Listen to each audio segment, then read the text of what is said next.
Hey, this is Pat and Heidi from Rain Country Homestead. God is good all the time. Today we're talking about saving water. And 5 ways to save is part of our 5 ways to save series. A lot of people would be a little bit surprised in how much the average American uses. I know that doesn't speak for everybody, but it speaks for the general populace. And when I was working in water all the time, it was an average of 50 gallons of water per person per day. Now that includes sanitary, which is the biggest bulk, and washing clothes and different things like that. I want to say all that was saying, water is a very important resource.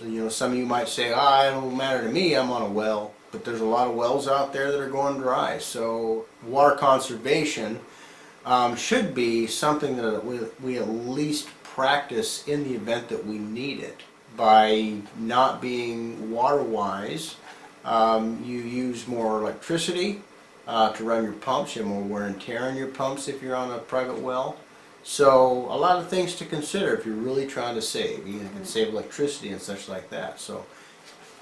So that leads us into our first topic, and that is if you're looking to get into water saving, every time you turn on a faucet, be cognizant of what GPM or gallons per minute is actually coming through that tap or coming through that valve, and just be aware of how much water is coming through there.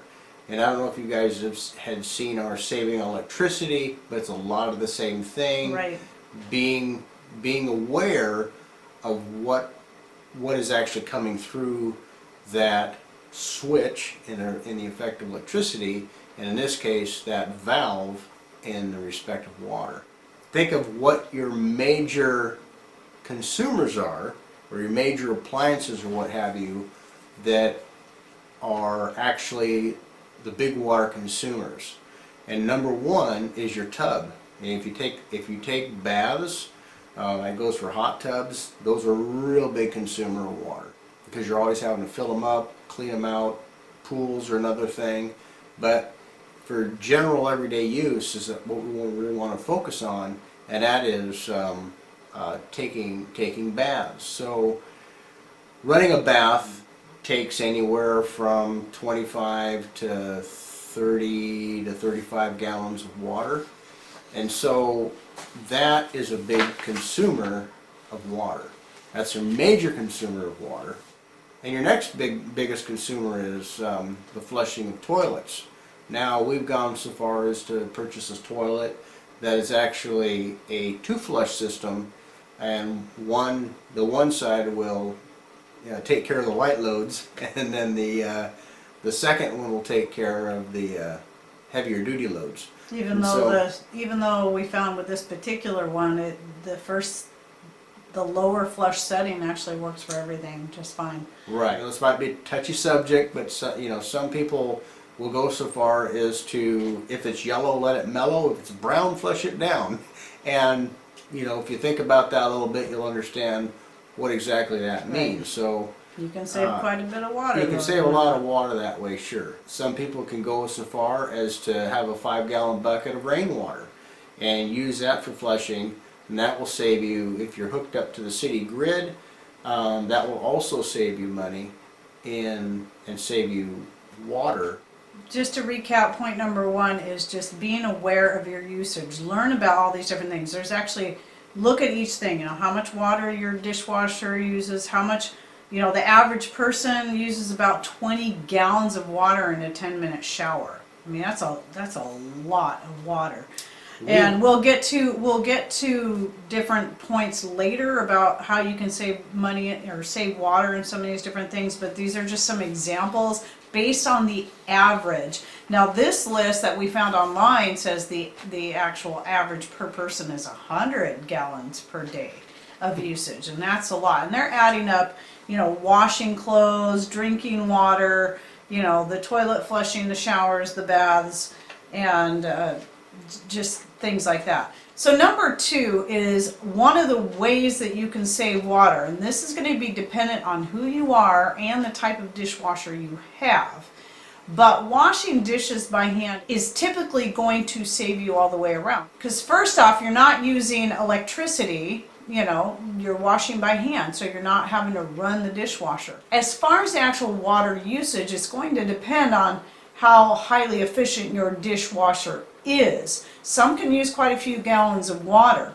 So, but if you're washing dishes by hand, you're typically, and you're thinking, you're on that mindset of, okay, how much water is running through this faucet? How much water am I putting into my sink? And you can really be careful on how much water you're using in washing your dishes by hand, because you're thinking about it. Where you turn on, you press a button on a dishwasher, it's just, you don't think about it. You just press it and walk away. It's thinking for you. Right. Now for us, though we have a dishwasher, we do not use it. It might get used maybe at the most once a year, and that's usually Thanksgiving.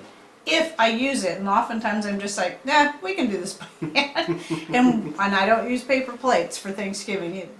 Some people might like to do for the rinse water, fill the sink, and then rinse it in have the second sink full of rinse water.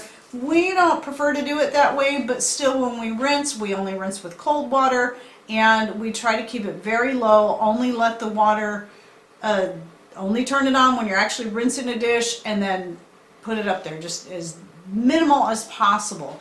Now I haven't figured out like how many gallons of water that we're using when we're washing dishes, but it can't be very much because it's just the two of us, and we don't, we're using as little water as possible, on top of the fact that I heat the water on the wood stove or even on a hot plate in the summertime, and so I'm saving electricity, and then we're just limited to however much water I've heated up, and so we have to be careful with that too. Okay, and then point number 3 is, and I had mentioned this in the how to save on laundry video, is learning how to shower less. Americans, I believe it's Americans from last I read, it could be people in the UK, it could be very close, either a close second or pretty much right up there with us, and that is showering every day for most people is not necessary.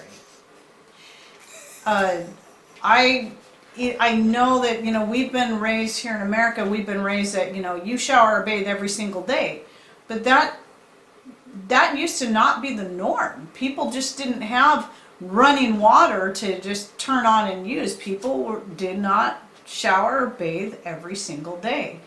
And there are ways that you can clean yourself up, a little colloidal silver, a damp washcloth, and you can save a lot of water by not showering every single day.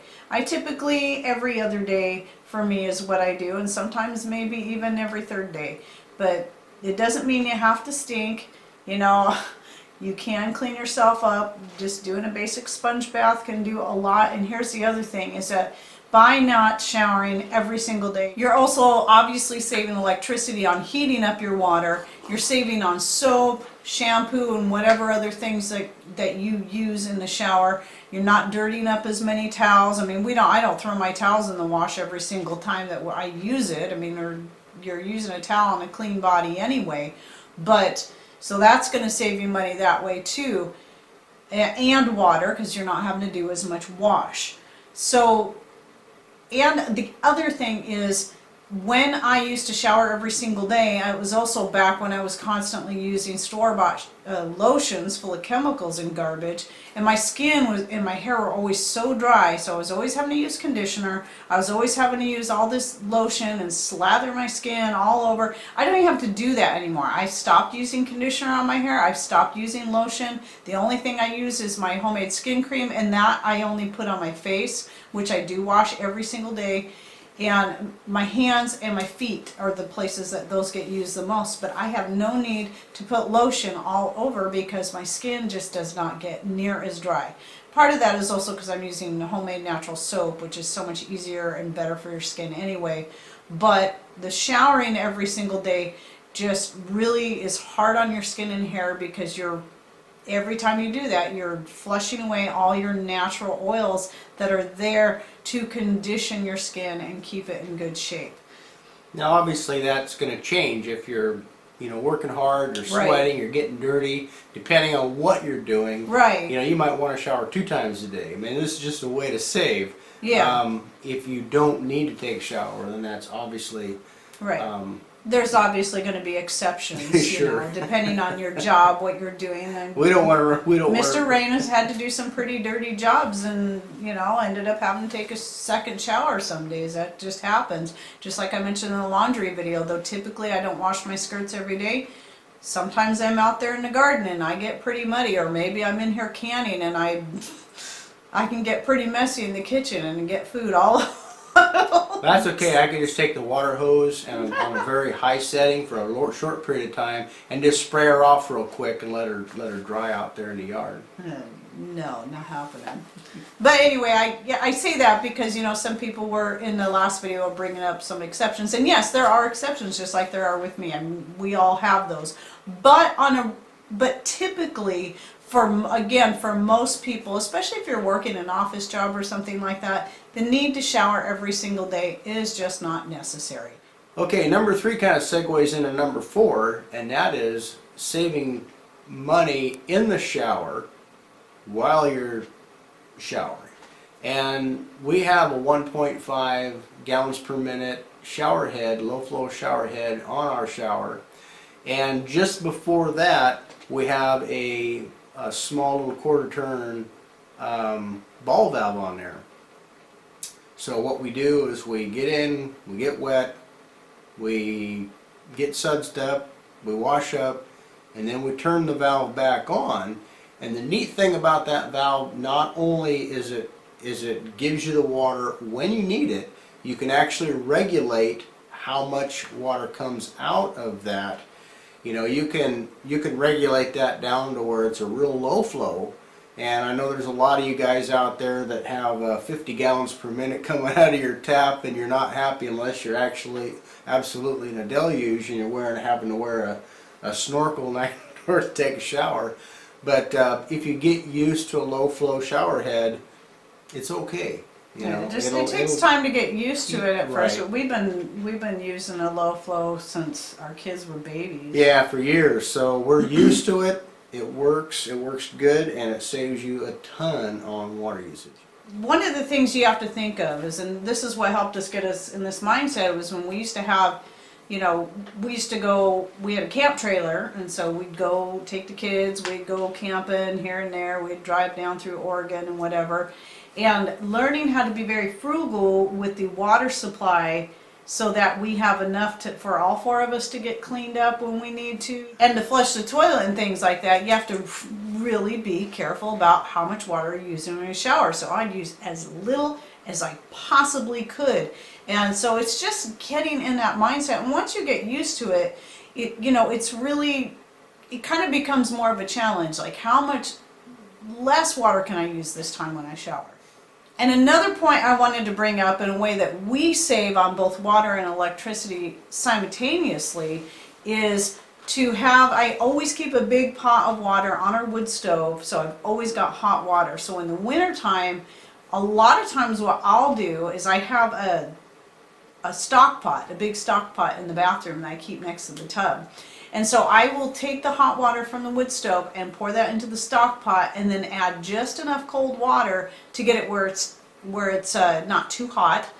And then I just have a cup, and I just use that to rinse and wash my hair, rinse, whatever. And the thing with the pot in the tub is it helps keep it warm, so I don't need water running constantly to keep you from freezing to death when you turn the water off in between kind of thing. And then I probably use, I figure, about 1.5 gallons of water tops, and I know I've got it down to 1 gallon before in getting cleaned up that way, and then still had water left in the pan. Well, they say that an average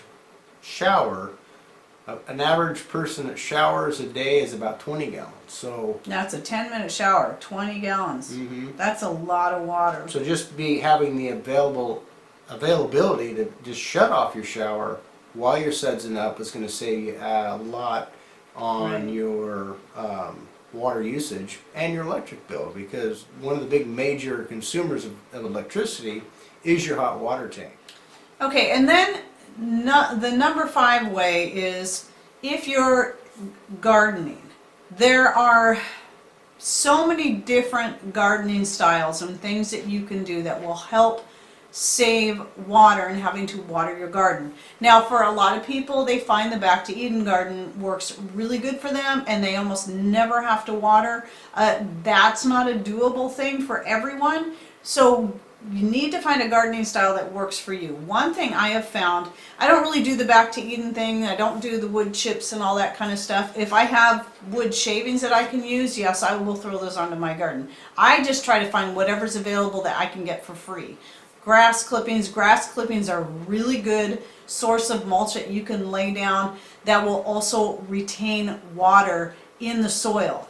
The other thing for me is growing things like kind of the food forest sort of idea and permaculture, where you can grow a lot of things that will help shelter the ground. Let's say the borage or your zucchini with the big leaves that cover the ground and keep the water from evaporating.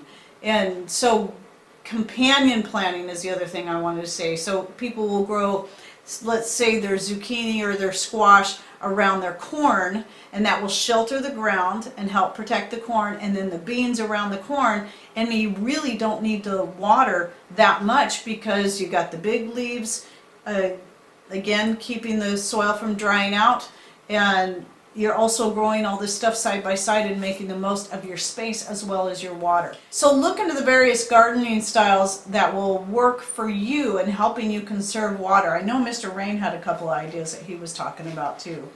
Now, one of them would be the swaling, or having a divot or a small ditch where you can actually target your water source for watering. So when you go to plant, you plant your row, and you have a swale, so it keeps the water cupped in where your plants are going to be. That's a very good way to save on the point of use as far as exterior is concerned. She touched on the permaculture, and a lot of that is layering and shading. The direct sun on a conventional garden dries it out fast. Evapotranspiration happens naturally, and God is naturally just in nature has plants shading the ground, so that keeps the direct sun hitting the plants, but shading the soil underneath, so it doesn't evaporate too quickly. And so using shade cloths, if you're a conventional type farmer or gardener, will help to preserve that moisture, and so the plant can get the most it can get. And any kind of mulch, really. I mean, grow some things that are great for chop and drop, like borage is one of them. That's why I mentioned it earlier. Borage will just keep coming up and growing. You can just keep chopping it and throwing it down as a green layer. You can do the same thing with your comfrey. Comfrey is a really great green fertilizer, and you can just do the same thing with that. Comfrey will go crazy. Keep chopping it, throwing it down as a mulch. Again, grass clippings, leaves, these are all really great free things that you can have on hand to throw down there that will not only nourish your soil but help prevent with water evaporation. Something we wanted to add to the exterior usage, and back to being aware of where your water is going, consider not washing your cars often. Consider not watering that lawn. Let the brown be the new green. Right. When it comes to summertime. If it's just grass, Your grass will come back. It's all just fine and good. Yeah, But people only care about it because of how it looks, and Yeah. that shouldn't be a concern, especially if water is a valuable asset. in some areas, yeah. I mean, if a lot of these things like the showering and the watering the grass and washing, your dishes by hand, a lot of these things, people will just say, well, I can't really do that. But we're just putting these series Right. together for ways that you can kind of consider Sure. consider these things. And yeah, you know, some of you might think, well, I can't take a washer and a cup of water. You know, we gotta have a little more than that. You know, some of these might be extreme measures for folks, but we want to put some of these things out there just Right. for consideration. Right, You know, and to get you thinking. Yeah. Because, another one I forgot to mention in the point number one, being aware, was, do you leave the water running when you're brushing your teeth? Do you turn Right. the water on and just keep it running? It's just Mhm. little things like that of being aware. And each, like Mr. Rain said, each person, each family is going to be individual in their water needs. And, if you need to shower every day, fine, shower every day. Then look at ways that you can cut back on how much water you're using when you're showering. If you need to wash your clothes every day, fine. But look into other ways to save water by maybe getting a high efficiency washing machine. Right. It's not like everybody has to do things our way and it's the only way and it's the right way. It's got to be very tailored to suit your needs. And as he said, these are some ideas that we hope will help you get you thinking in the right direction. Now, one more thing I did want to add is that for us, we have a rainwater collection, and our rainwater is mostly used for two things. That is for consumption, so anytime we cook with it, we make anything to drink, whether it be our coffee or just drinking water, period, and for watering our garden. That is what our rainwater is for. So we're saving on city water by using our rainwater. But if you're on rainwater only, all of these rainwater collection, or a well that could possibly run dry in the very, very dry parts of the summer, especially depending on where you are.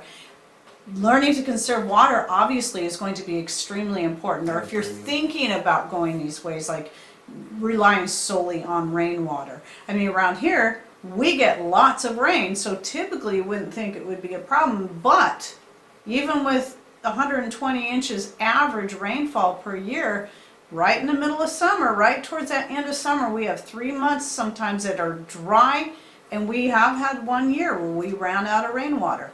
And yeah, so and we were put on city and the city was put restrictions. on restrictions. So it's important to learn to conserve, because not only for the sake of saving you money, but you just never know what's going to happen. And, I know a lot of people in California understand this. People around our area don't understand it as much because it's so rare. In fact, when we were put on water restrictions a couple years ago, it had been the first time in 100 years that was ever needed to be done. So, anyway, just because it hasn't happened yet doesn't mean it can't. Right. Yep. It's a pretty valuable resource. Right. You can't live without it. So anyway, appreciate you watching this series. Hope it helps you. And don't forget to check out our other videos in the series, and I'll go ahead and put a link to the playlist right up here. So thanks for watching, Take care. and God bless.